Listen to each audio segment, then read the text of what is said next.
What is happening, Full-Time Hustle? Hi. Gosh, okay. So Christina Barnum on the podcast today. Yes, she is. I love her so much. This is going to be incredible. She has the best personality. She does. And she's an amazing businesswoman. And she has twins, which, I mean, that qualifies her for a lot of things by itself. We're going to love this. How do you know Christina?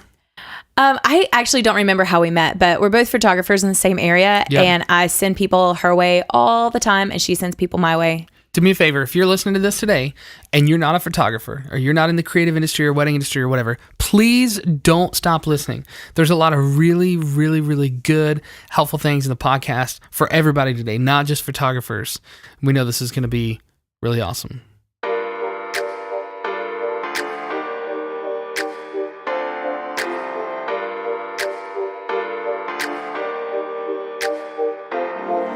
You're listening to the Full-Time Hustle Podcast, an audio resource about life and business. Geared towards the creative entrepreneur, Full-Time Hustle is all about sharing time-tested methods and tips about everything small business related. From sales and marketing, all the way to accounting and client interaction, Full-Time Hustle covers everything you want to know about how to get things done. Turn your side hustle into a full-time hustle. For more resources, visit us online at fulltimehustle.net. Today's episode is brought to you in part by 17 Hats. 17 Hats is the premier online-based small business management software that does everything from invoicing to books to even keeping track of your contracts. Do what you do best and let 17 Hats do the rest. To get 10% off your first subscription, visit 17hats.com/card/full-time hustle. That's 17hats.com/card/full-time hustle for a free 17-day trial and 10% off your first subscription. Or simply apply the coupon Full-Time Hustle in your account settings. Thank you for listening, and we hope you enjoy the show.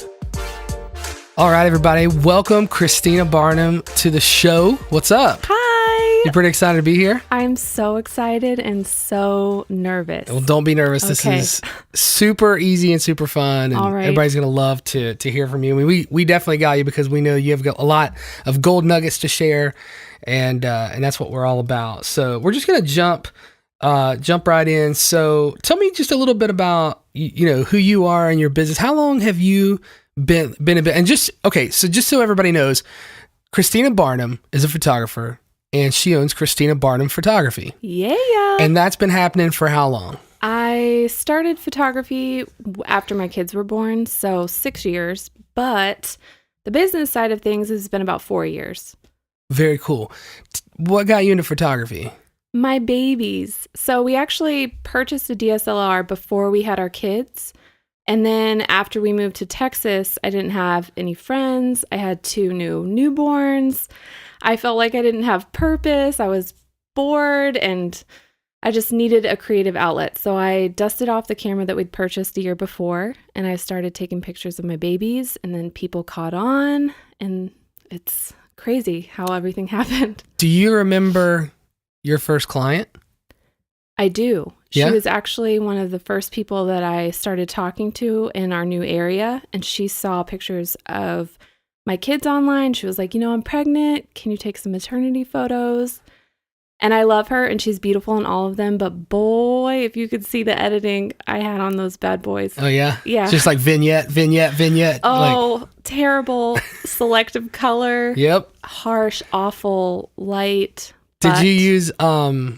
There used to be a really popular online basic Photoshop. I know what you're talking about, but no, we used it. I used Photoshop Elements. Okay. And I just So you started more legit than we did. Maybe. This thing we used like 8 or 9 years ago. And for whatever it was amazing. There was a free version that worked like really awesome. And then you could upgrade to the next thing, I think, and do like raw. Is it like that Pick Monkey thing? No. Maybe. I can't remember. Whatever it was, until we found out about Lightroom, we were pretty ticked off. I think everybody has that moment where they look back at their work and they're like, whoa. Yeah. Well, okay. So you started photography 6 years ago. Yes. But then when did the actual business start? So that started at 6 years. And I think maybe 1 year into taking pictures for free and of my kids, I was like, I can make money doing this. Like, Yep. I can buy diapers and we can have pizza every once in a while. And so, I mean, I was dirt cheap. I think in the beginning, I was only charging whatever anybody wanted to pay me. So sometimes it was $20, sometimes it was $50. And was it ever like a gift card or I'll buy you dinner or something? Okay. It was always cash. Okay. And they were very nice and grateful for it. And then I realized that a business requires way more than just a payment. So I realized I needed a business license and I needed to pay taxes. So I kind of took a break and practiced there. But the business really started when I moved to Virginia. Okay. So that was 4 years ago. And what would you say was like the biggest noticeable difference when you moved to Virginia? With my business? Mm-hmm. Like, was it an increase in price, an increase in clients, all the above? Like, all the above. I feel like I gave away a session. I did like a summer promo. We were moving here, so I went on Facebook and I said, hey, I'm moving to Virginia. I would love to, meet new people. So I gave away 3 sessions for the 3 packages that I'd offered. And 3 people won, and I did their 3 sessions. And from that moment on, it was like word of mouth. Those 3 people who won the session just told their friends and family about me. And it just, it really picked up. So this is kind of a side thing, but like, what do you tell people who are like, never do anything for free? I mean, that's just not true. No, it's not true. Every time I mentor somebody, they're always like, I keep doing these things for free. I'm getting kind of burnt out. And I always tell them, you have to hustle in the beginning. Right. You can't. There's no other way around it. If you want your name out there, you have to provide what you want to offer with exceptional customer service. And from there, the word of mouth is just going to be your best friend. Yeah, that's really cool. Okay, so tell me about some challenges early on. Oh, there's so many. I'm one of those people that did not invest in mentoring or education in the beginning. So I learned everything through my own mistakes and failures. Yep. So there's a long list, but some of the biggest lessons I learned was to always protect yourself and your client through contracts. They're going to be comfortable knowing that they're protected, and you are going to rest easy knowing that you're protected. So once I got a contract in place, I felt more legit. Also preparing my clients. I feel like having that in place helped me not have so many headaches. So things like questionnaires, that's something that I implemented. I feel like that really set me up for success, because before that, I had quite a bit of interesting things happen where I wasn't ready for it. Right. So I don't know if you've heard this. I've heard this a lot, and especially with this area, but this is a pretty saturated market. And I think a lot of people around the country in like the top 30 or 40 cities would say it's a saturated market. And you hear that because people tend to say this, and I think it's the haters, it's the group of haters that say this, but they're like, well, anybody, any mom with a DSLR is all of a sudden a photographer. And that's not necessarily true, but like, what do you say to that crowd? That's funny that you mentioned that, because for a long time, I dreaded telling people that I'm a photographer. Just because there was like a stigma with it. There really is, especially because I'm a stay-at-home mom. I'm a military wife. It's a common trend, and I just didn't feel legit. I didn't feel like it was an actual career. And so I shied away from that question. Right. I'd be like, I'm a photographer, Yeah. But you have to kind of set that aside, and it's become my job. Like, this is what I do to take care of my family. It's how I make a living. I kind of got sidetracked there, Josh, with my little rambling. What was your question again? No, I was just there's been this whole thing about like, anybody with a DSLR, any mom with a DSLR is all of a sudden a photographer. Right. And I think I see where they're coming from in that, because so many people have them. I mean, but it doesn't make it not legitimate. No, it doesn't make it not legitimate at all. And I feel like you have to, if you want to take your business to the next level, you have to put that aside, and you need to confidently tell yourself, I am a photographer.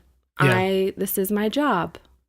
Now, I want to talk about the unique challenge that you have in your whole setup. And when I say your setup, I mean, I'm not talking about just your business, but I'm talking about with marriage and also your husband's career choice. Because I feel like this could speak to a lot of people. And I just want to say, if you're listening to this podcast, right in the middle, if you're just joining us or whatever, we really try to make this podcast not industry specific. We are, Susan and I are photographers and videographers. And so we happen to know a lot of other photographers and videographers. But at the end of the day, the stuff we talk about and the principles we're talking about apply to way more than just photography and videography. And so if you've checked out a little bit because we're talking to a photographer and you do something else, I want you to really, really zero in right here, because this is where the information really, really gets helpful. So back to where we were, you guys, what does your husband do? He is in the United States Air Force. And what does that mean for you? That means a whole lot. That means... What does that mean as far as location? Gosh, it means so much. When I decided to marry him, I decided to make lots of sacrifices. Right. I mean, he makes the greater sacrifice, obviously. But as a military spouse, you have to. Sorry, I'm getting emotional. It's okay. No, it's okay. There's things that you may have to give up. There's things that you may have to change, and business is one of them. Yeah. One advantage Susan and I have is we started our business in 2010. We were in Greenville, South Carolina. We did that approximately 5 months there. Then we moved here and just opened up shop in Hampton Roads. And no one knew that we had been in business only 5 months. Right. People could have guessed 5 months or 2 years or but they didn't know, we didn't say. Right. And we just acted as if, this is what we do, and here we go, right? I think that's the best. So, but we've been able to stay here. This is our book of business. Not the case with you guys. Right. You were in Texas. Right. Now you're in Hampton Roads. Correct. And there was a break in between that, right? Then you go somewhere else for another... Well, we started in Japan. Okay. And that's where we decided we wanted to start a family. Okay. We moved to Texas, had the babies. That's when I fell in love with photography. Yep. Started the whole gig. Then we moved to Hampton Roads. So this has been it, but we are currently about to go overseas, which brings a whole nother... And have you been overseas besides Japan? No. Well, when I was a child, my dad was Army, but not with my husband. So as far as moving, how does that impact your business?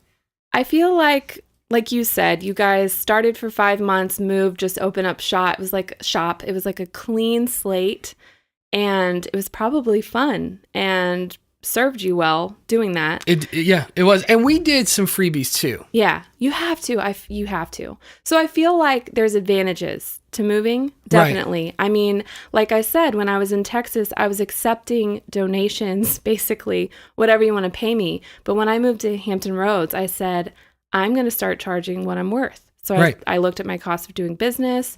I put price tags on my sessions. I was in it to make a profit. And so on that side of the coin, it was definitely a blessing. I'm very grateful that we moved. I feel like I got a fresh start, new clientele, new pricing, and it just flew off from there. Let's talk about the trend of your your cost, or actually what your clients pay. When you started charging what you felt like you're worth. Like, did you book less because you got more expensive, or did you book more? Some people say, oh, I raised my prices, I started booking more. That's actually the case. Okay. I did not see a decrease. I feel like there is a psychological aspect to pricing, and I researched the heck out of it because I wanted to get somewhere with it. Yeah. I felt so passionate about it, but at some point it turns into work, because it is. There's a lot of things that you have to upkeep in your business, and I realized that very quickly. And when I started charging more, I got more clients.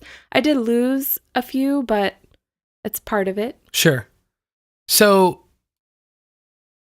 I think every photographer wants to know about, okay, what's the magic now? How much do I charge? And it's not just photography. Yeah. It's anybody. Like, you take any kind of art, any type of skilled labor, anything, people want to know, well, where do I start? How much is it? What did you start? And we get in this game of like comparison. So what's the way? How do you know what to charge? The way, I want to say, take your mind away from what everybody else is doing, but I do feel like there's a small point where you need to look at the community and the average price point so that you know better how to gauge yourself. Right. So for instance, when I moved here, I was accepting $30 or whatever it was in Texas. But when I moved here, I started charging $150 to $200. And this was for what?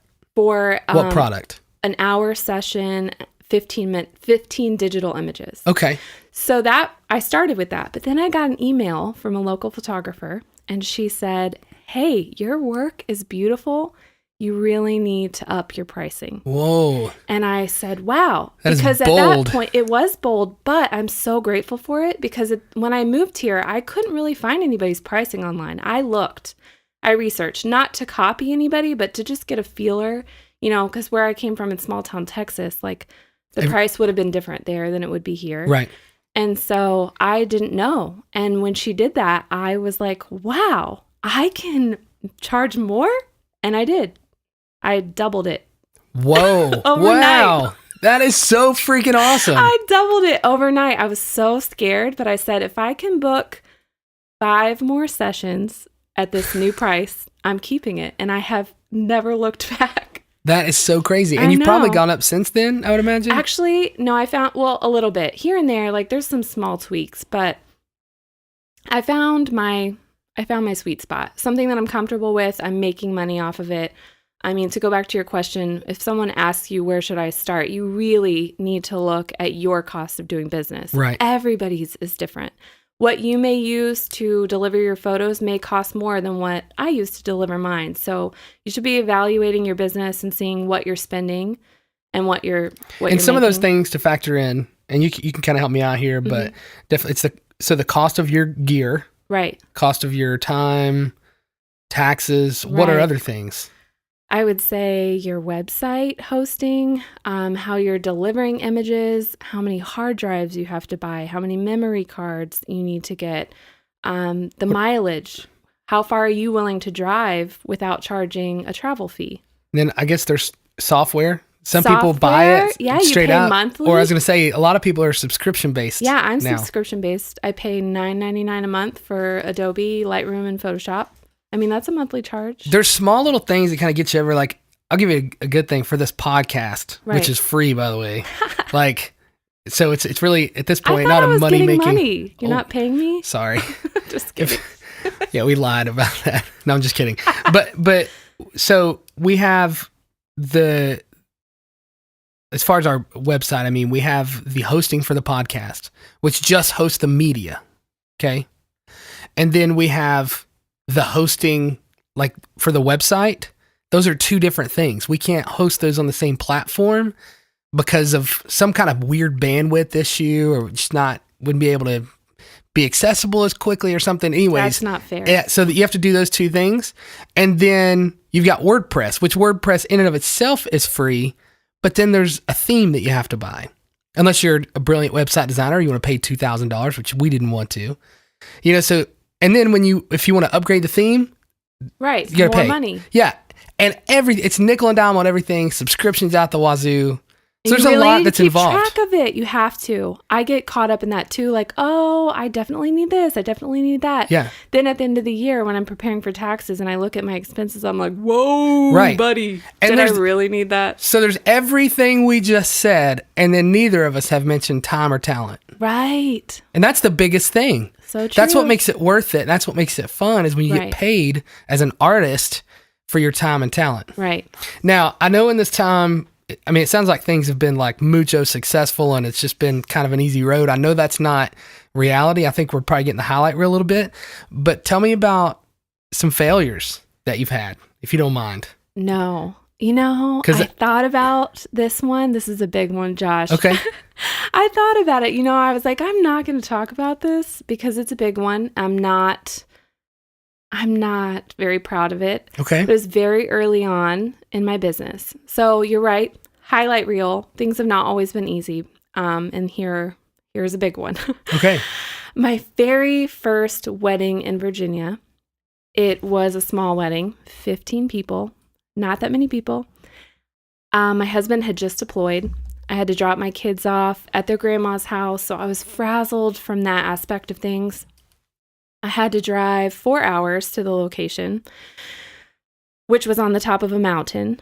So I drop the kids off. I make my drive. I'm so happy. I'm so excited. I get to the top of the mountain and I'm like, you know what? The wedding is tomorrow. I'm going to be an overachiever and I'm going to take pictures of all the scenery right here, right now. So I don't even have to worry about it tomorrow. I can just focus on my couple. It's going to be a great day. Well, I reach into my bag, Josh, and I pull out my camera and I heard a pop. And my 70-200 lens had snapped off of my new full frame camera and broke. Here's where I learned a lesson. Holy cow. You're telling me the lens was still attached to the mount and the mount broke off the camera? Yes, so there's multiple lessons in this story. Never travel with your gear attached. Always take the lens off of the body.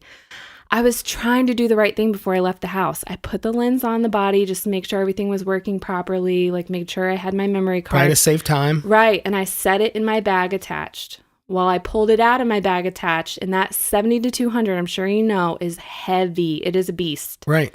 It's probably maybe heavier than the camera. Totally heavier than the camera. It cost more than the camera that I had at the time, too. I mean, it broke the camera. So here I am, and I'm like, oh my gosh, I don't have a backup camera. I can see the fear in your eyes right now. Oh my gosh. If you guys could see the look in his eyes. So I didn't have a backup body. And what am I going to do? I'm at the top of a mountain, no cell phone service. I'm hyperventilating, crying. I drive to the bottom of the mountain, Google the nearest Best Buy, which is 2.5 hours away. Call Best Buy and say, please tell me you have a full frame Nikon camera for purchase. And he said no. Oh. And I said, listen, I am in a very awful state of mind right now. I need you to physically go back and look on the shelf. Because I think he just like done the, the computer inventory, excuse me. So he says, okay, I will call you right back. So I gave him my phone number and I sat there and cried some more. Couldn't call my husband because he's in another country. And he called me back and he said, it's your lucky day. I have a full frame Nikon camera. And I drove 2.5 hours, bought it, drove back up that mountain, bought a bottle of wine, and sat in my cabin room and prepared for the next day. Wow. I know, that was a lot. You weren't expecting that, were you? So I'm just trying to imagine this, like, could you look at the camera and see like where it broke off the body? Like it literally just ripped off? The silver ring where you mount was completely torn off. Completely. And the lens, the beauty of it all, the lens was fine. And I had backup lenses. So I should let everybody know that I had intention to bring a backup body. Right. But in the process of getting my kids ready to stay at grandma's for the weekend and all that stuff, I forgot to take my backup body. So lesson, everybody. Always have a backup camera. Crazy. Yes, I know. What body was it? At that time, the D600 had just come out, and I bought that. It was my big girl camera. I went from a crop sensor to a D600. I was so stoked about it. Yep. So it was a pretty brand new camera. Yeah. For me too. So Best Buy had the next one, the D610. So I upgraded essentially. It all worked out, but I've learned lessons along the way, and that I was have a big so one. many nerdy tech questions that would bore 90% of our listeners, so I'm not going to go into that. I will ask you when we're done, though. Yeah. That's so stinking crazy. I know. So that's a pretty big one. It's a big one. But you know what? It was the next day. Right. The wedding was, there was that. If it would have been the same day. But there's so many what ifs. Like I played in my head, what if I had come in the morning of? What would I have said to my bride? Hey, sorry, you paid me all this money to be here on your special day, but don't have a camera. Anybody got a cell phone? Like, you cannot do that. You can't do it. You can't mess around with weddings. That's potentially career ending. Honestly, yes. For that business name. Yes. Which was your name. Which is why I was scared to talk about this, but that was 4 years ago, and I've grown since then, and I've learned lessons. And I tell every single person I mentor that story. Yeah. They need equipment insurance, and they need a backup body. Yeah. Always. Well, I'll tell you this. I've got one. I'll share one. Oh. And this has only happened one time. And lies. Just kidding. So shooting a wedding at a really nice venue locally. The people book this venue who have lots of money. Or maybe they don't have lots of money, but they're spending a lot of money on the wedding. And I'm on a long range lens also, which I don't know if that played into it, but bride is coming down the aisle. Okay? Oh, you're making me nervous. It's like 100 degrees outside, and camera just turns off. Not turns off because like the power was on, but it just freezes. It stops. Now I don't know about for you, but that for me, that's in a film. That's kind of like one of my like money shots. Like that has to be there. It's expected. So the camera just stops. Okay. I have other cameras going, but they're all in super unflattering or unusable angles. A lot of times I'll get like a good angle on the groom or not even, that's a bad example. I'll get a good angle of like the ceremony, like a wide, you know what I'm saying? Right. That's usable for something, but it's not then because everybody's standing up. Right. And you can't see her and you can't see the groom. Like this is just something I would use later.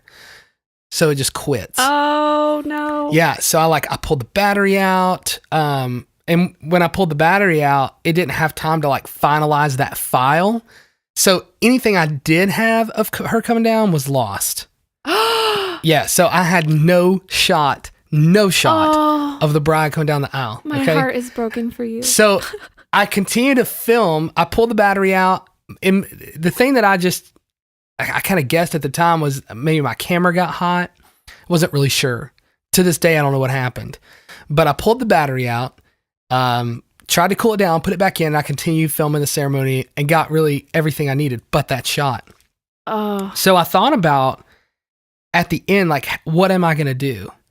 And even though I can honestly say I wasn't tempted to do this, there was this thought in my mind. It's like devil in the shoulder thought. But like, oh, you know, 2 months from now, you can be like, I don't know what happened to that one shot. But that's crazy. That's lying. Like, I would never do that.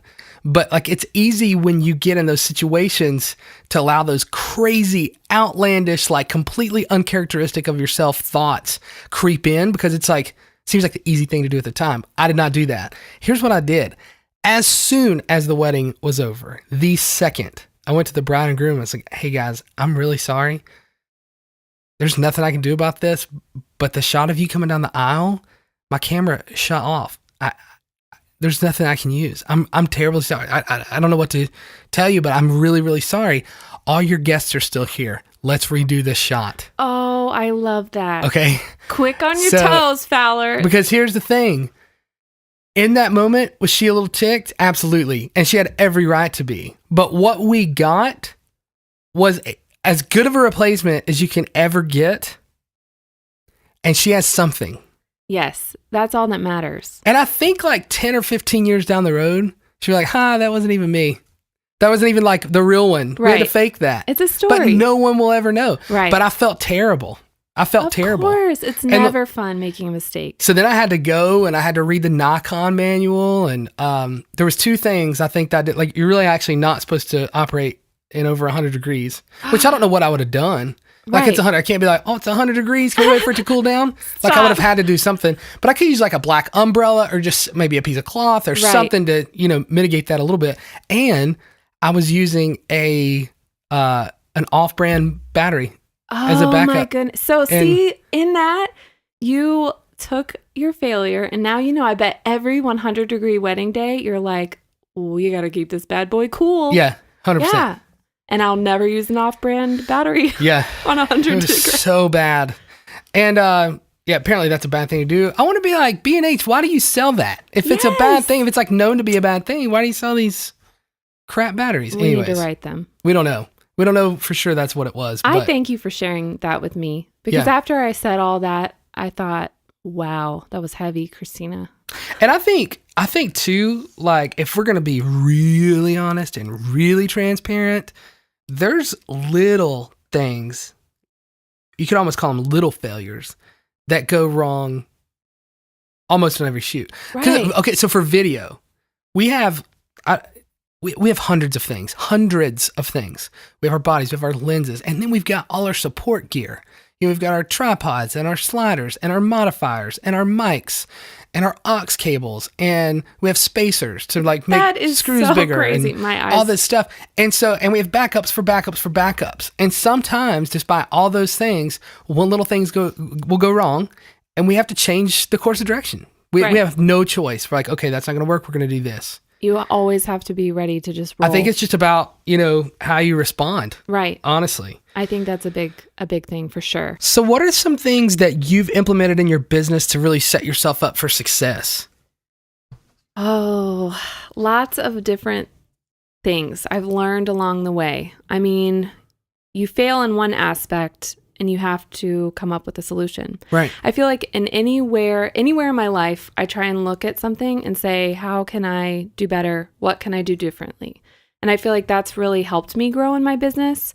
I think it's really easy when you have a problem arise with a client or a wedding for you to just be like, get so frustrated. And it's easy to take it out on the other party too. Right. If a client requests something from you, you're like, oh my goodness, like you're already in over your head. You're in the weeds with editing. Like, why do they want this when I've given them all of that?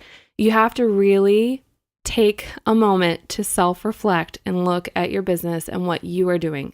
Anytime something comes up, I look at it and say, what could I have done differently to prevent this? So, for instance, if I show up to a session and a client shows up and we're all ready to roll and they're like, well, don't you have props? And I'm like, well, I don't really carry like a vintage couch in my car. I had no idea that you wanted props, Right. So small stuff like that. I mean, that actually didn't happen. But I was wondering, did this happen? No. But that's kind of an exaggerated story. Right. So I started. I feel like, is it I mean, I think you exaggerated for yourself, but that's probably happened. Oh, I believe it. I mean, I read photography forums and I believe it. I will never question the crazy that happens. Yeah. So with stuff like that, you always have to look at it and say, what could I have done differently? What could I have done differently to have prevented showing up to the session and this client expecting me to have a couch? Right. So I started doing questionnaires, which have been huge. And not just with family sessions, but with weddings and engagement sessions. Here's a true one. This is a true story. I had an amazing engagement session. Awesome couple. Seriously, it was great. I loved every single picture. They loved all the pictures. But I had no clue that before our session, she'd already picked out her save the date template. So she needed a vertical image for this save the date template. Okay. But the picture that she loved the most, she wanted on that save the date, was horizontal. And I had no clue that she had already had this orientation selected. Otherwise, I would have known to give her both in her gallery. So she came back and was like, we love the pictures, but I've already picked out the save the date. And I mean, do you have this photo vertical? And I am a serial horizontal shooter. I mean, I throw in verticals, but horizontal all day, every day. And I had to let her know, no, I don't have that. So you bet your butt I have in my questionnaire now, do you have a preferred orientation for your save the dates? Because I looked at that problem and I said, what can I do differently so that I never have to deal with this again? And in the family session questionnaire, it says, are you considering props for your session? And I mean, you just have to prepare yourself and set yourself up for success, set your clients up for success. I mean, questionnaires were huge. Contracts, that's a big one too. Has that caused you to be proactive in other areas too? Oh, absolutely. I mean, when I say that I look at things and ask what could I have done better, it's hard. It sucks to be like, oh man, Christina, like you really dropped the ball there. Right. But the next 100 sessions are going to be bomb diggity because I set myself up for success. So questionnaires, contracts, I've learned to put things in there that help myself and my client. There's like cell phone apps that help you with sunset time and location. Oh my gosh, there's this amazing app. You probably know about it. There's an app on your phone where you can type in the address And it will show you where the sun is at all times of the day, and you can actually see the grounds. So like you could type in a church. So say a wedding is like... I don't know about this app. Okay. Tell us what it is. Say a wedding is like 3 hours away. There's no way I have enough time to drive out there the weekend before to look at where the sun is setting. The first time I'm going to see it is the wedding day. Right. And so this app allows you to look at where the sun is at all times of the day. So I'm going to know going into a wedding, hey. What's the name of this app? Let me find it. I'm sorry. Wow. So you can just all times of the day. All times of the day. And you can, is it like a Google image? Yes. So you can see the buildings. You can see the trees.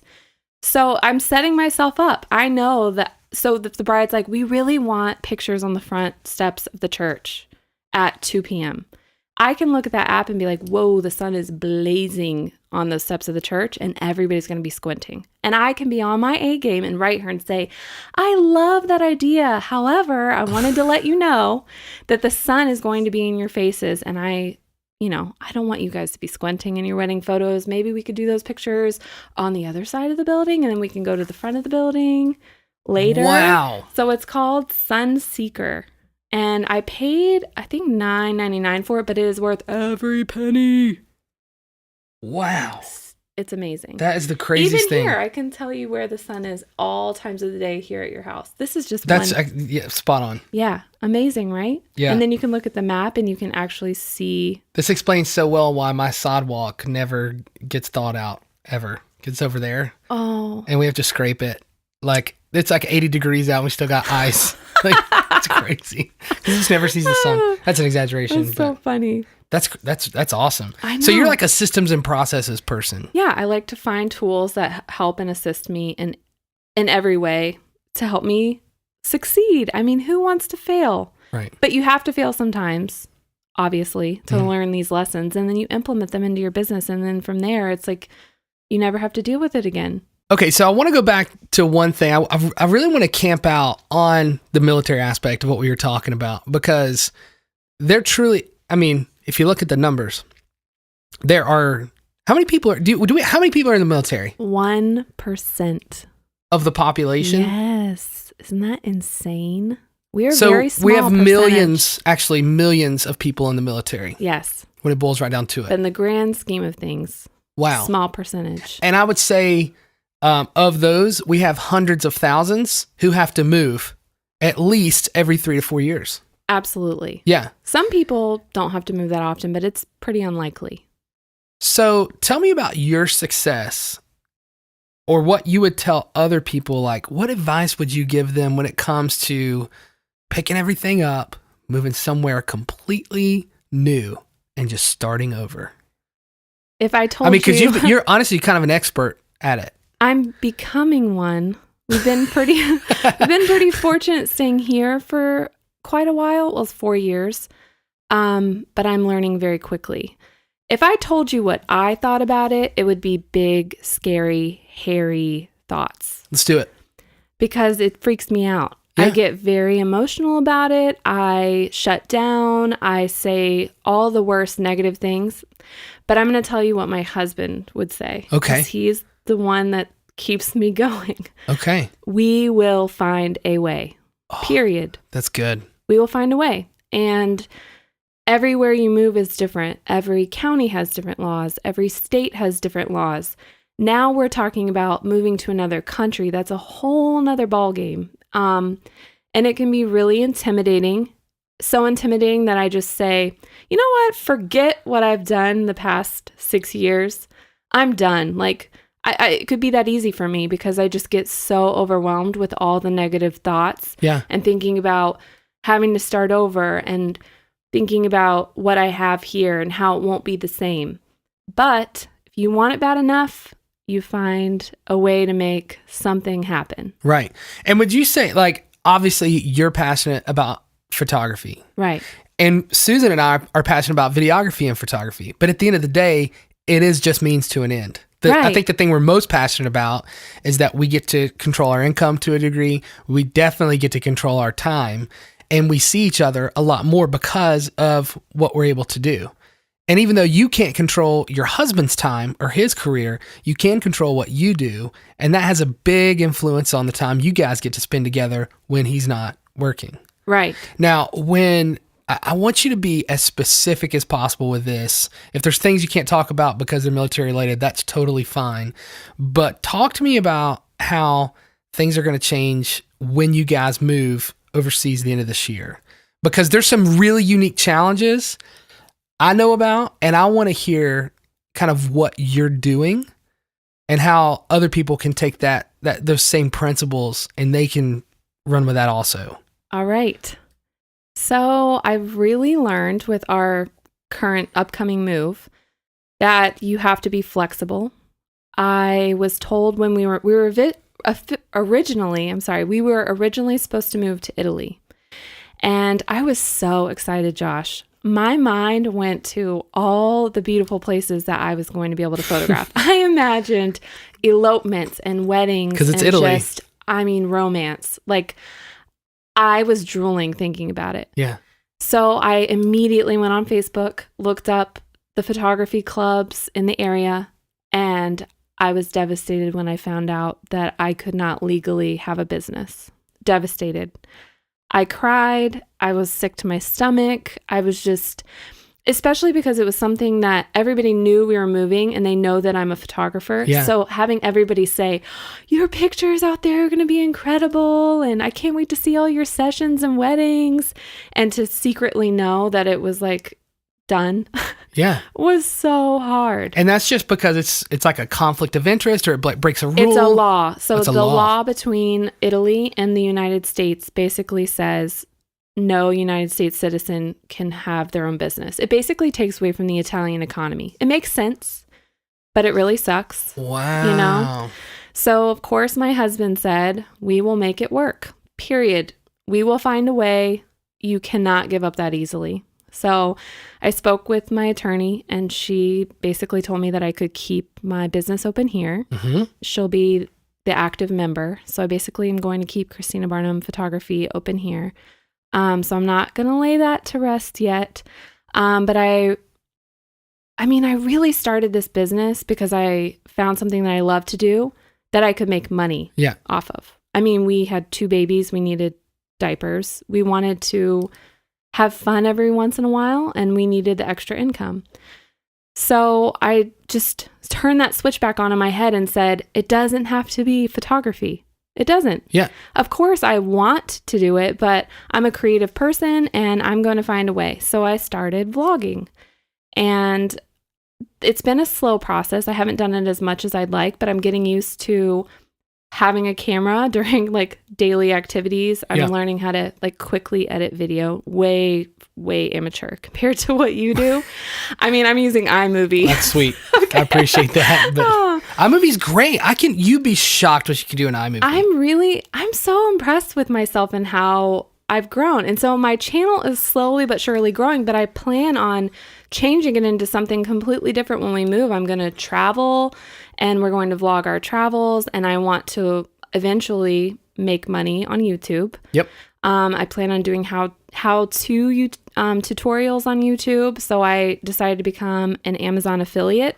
So I basically get paid when someone uses my Amazon link. And what's the major source of revenue generation with like vlogs and YouTube videos and stuff? The ads. Okay. Yeah. So it's going to be a slow process, but I'm just not going to give up. I'm not going to say, oh, well, Christina can't be creative anymore. I mean, I know I can do it for fun. Yeah. But it's great to earn money. Yes. And in your sleep, you know? Yeah. Yeah. And so do you do Snapchat, don't you? Yes. Well, I love the filters. Here's a secret. Everybody's like, what's your Snapchat name? Because I'm cuckoo. And I'm like, you don't want my Snapchat name because I don't use Snapchat. I only use the filters, and then I put them on Facebook and Instagram. What's your Instagram? A cheater. Christina Barnum Photo. Okay. We'll put that in our show notes. But in case somebody wants to like double click out of it real fast. Yeah. So I call my Instagram business in the front, party in the back. So if you want like, I'm like a mullet. It's amazing. If you want the good stuff, you have to go to my Insta stories. Okay. That's where the good stuff is. I mean, the good stuff's on the front too, obviously. It's sure. Pretty pictures, but yeah. If you want, weird, awkward, crazy Christina, you need to go to the Insta stories. Okay, so the pictures are The that business. you see. Yep. Okay, and then the Insta The story. party. Yeah, I've watched some of them. They're hilarious. Too bad we can't So- put a filter on here. I don't. Oh, we totally can. Shut up. Yeah, we totally can. Really? Yeah, just keep talking for me. Oh my goodness. This is really exciting. Let's see. You're about to make all my dreams come true. Yeah. I don't know if I can, actually no, I can't do it while we're recording. That's okay. Yeah, but Maybe my goodbye. yeah, we'll figure out something fun to do here in just a second. I got a couple more questions. I got a couple more questions before we get wrapped up. So you're a mom of twins. Yes. And your husband's job means that sometimes you don't have him home for super long periods of time. So how has your business doubled as a creative outlet for you? Oh gosh, sanity. It gives me a way to step away from mom parent life and do what I love to do. It's not been easy. My husband's away right now for 12 months, which is the longest we've ever had to go. We're very fortunate he is home right now for a few weeks. But I mean, when you really think about that, a few weeks out of 365 days is not that much. So my business is, I've had to learn how to just jive and like go with it. But it's been such a blessing. I mean, to have something that I'm so passionate about, to be able to step away from the home and do it and love it and just feel, I don't even have words for it. It's almost like this year that he's been gone, I've rediscovered why I started it in the first place. Yeah. It reminds me of being the mom of 2 newborns that felt lost and sad, you know? Yeah. And just needed something to do for herself. That's how I feel. It's like gotten me through. Do you ever, I talked about this with Amanda the other day. Do you ever find yourself in the middle of a shoot and you're just having a blast? Like you're in the zone and you're like, man, I can't believe I'm paid to do this. Oh, yes. I do that often, actually. I feel like that's when you know that you're on. Yeah. Excuse me, I got a little bit of a cold. Like the times where, you know, I just look at the back of my camera and I'm like, I can't believe I'm getting this shot. I just killed it. I am Steven Spielberg. Yeah. Like I've really, and that's how I felt when I got my first camera that would shoot 24 frames a second. Because most film, when you go to the movies, that real cinematic look you see, it's 24 frames. That's what everybody wants. Everybody wants 24 frames a second. Yeah. And when I first saw that on my camera, I was like, oh my gosh. I thought it was the most beautiful thing I'd ever seen. I love that. The shots were terrible. If you saw my first wedding film, oh man. I want to see it. And it was okay, it was pretty bad. But she loved it and it was good for the time. Like, see, that's the beauty in it. We look back and look at how we've grown, but at the time it served its purpose. Yeah. Like that was the best we could give and they hired us. Yep. And we have to be content and happy with that. But Absolutely. yeah, I have those feelings too. I just get super excited and I can't believe that this is like my job. Like, yeah. Holy crap. Like I cannot believe that this is my job. Yeah. Now, Awesome. how do you, and this is just like a little kind of a thing I just thought of that I feel like would help a lot of people if they heard this. How do you do your session? Like, okay, so in the photography industry, the time that you want to be doing a session, that's like 4 to 6 o'clock, give or take. You know, that changes throughout the year, but 4 to 6 o'clock, maybe 7 is like the golden hour when you want to be getting stuff. Okay. Right. When you're with a couple who needs to be able to do that on a weeknight, school's going, how do you work that out with your kids? So I have a very large whiteboard that's gotten me through this current separation with my husband. And it's by month. And I basically write who's watching the kids. And it changes, you know, it varies. We're very fortunate to be close to family at this base. Oh, that's cool. So I do have some family help. But you know what? I will say that the military community is like no other. I could drop my kids off at my neighbor's house, no questions asked. She wouldn't even ask me. And if I just needed to go, and I could go, and she could do the same at my house. Like we know that we're each other's support. Her husband's gone all the time. I help her when she's in a pinch. She helps me when I'm in a pinch. And I have several really amazing friends that do that.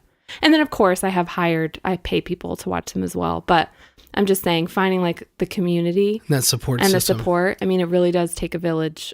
That's awesome. Yeah. Well, Christina, thank you so much for joining us today. This has been so incredible. I know a lot of people are going to hear this and just gain a lot. Thank you. From being able to learn from your experience. I just think there's so many. I want you to do me a favor. If you're listening to this, you're in the military, your spouse is in the military, you know someone in the military that can listen to this. I don't care what they're doing. I don't care what their side hustle is. I don't care if it's anything. I just want you to share this podcast because I really think your story can be so helpful. I really appreciate that so much. Well, you're welcome. Well, thanks again for being here. Thank you for not like scaring me off. Of course. All right. Well, thanks so much. There you have it. Christina Barnum. Wasn't that awesome? It really was. I just love listening to her talk. And could you tell she was nervous? No. Like she goes for everything. And here's she's the thing, great. and you can see this on Instagram, but she had a little liquid courage before we got started. It's never a bad thing to... I think we should start out every podcast that way. Yeah? Yeah. I mean, we record it right here in the whiskey room, so we do. We have... People don't know that about us. They don't. They do now. You know what? It sounds like this is recorded like in this amazing studio, and I think we really do well for what we have, but I wish people could see what we record in. It's hilarious. I know. It's funny that when we were looking to buy a house, and this house, I looked at it a couple times online, but like all the rooms were like covered in wood paneling, and that just wasn't my thing. And turns out it was just one room covered in wood paneling. With lots of pictures. Yeah, lots of pictures of one room, and I hated that room. And now we do the podcast in that room, and Josh loves it. It's his man cave. It's a great room for entertaining. We have a pool table. It's a gentleman's cave. It's a gentleman's cave. We have a pool table, which we really lucked out when we got. But the thing is, it's like a half podcast table, half laundry folding table. So we are just really living the glamorous life. We play pool occasionally. We do. And we have a roaring fireplace. That we don't use. Yeah, one day. But you know what? I love this room. We're going to call it the multi-purpose room in our home. Oh, man. That's the pool room. All right. Well, listen, thank you so much for joining us today on Full-Time Hustle. We always have a blast. We'll talk to you soon. Full-Time Hustle is a Fowler Studios production. It's produced and written by Josh and Susan Fowler with help from Joellen Anklem. Our theme music is composed by Valdi Sabev and can be licensed among many other great song titles at soundstripe.com.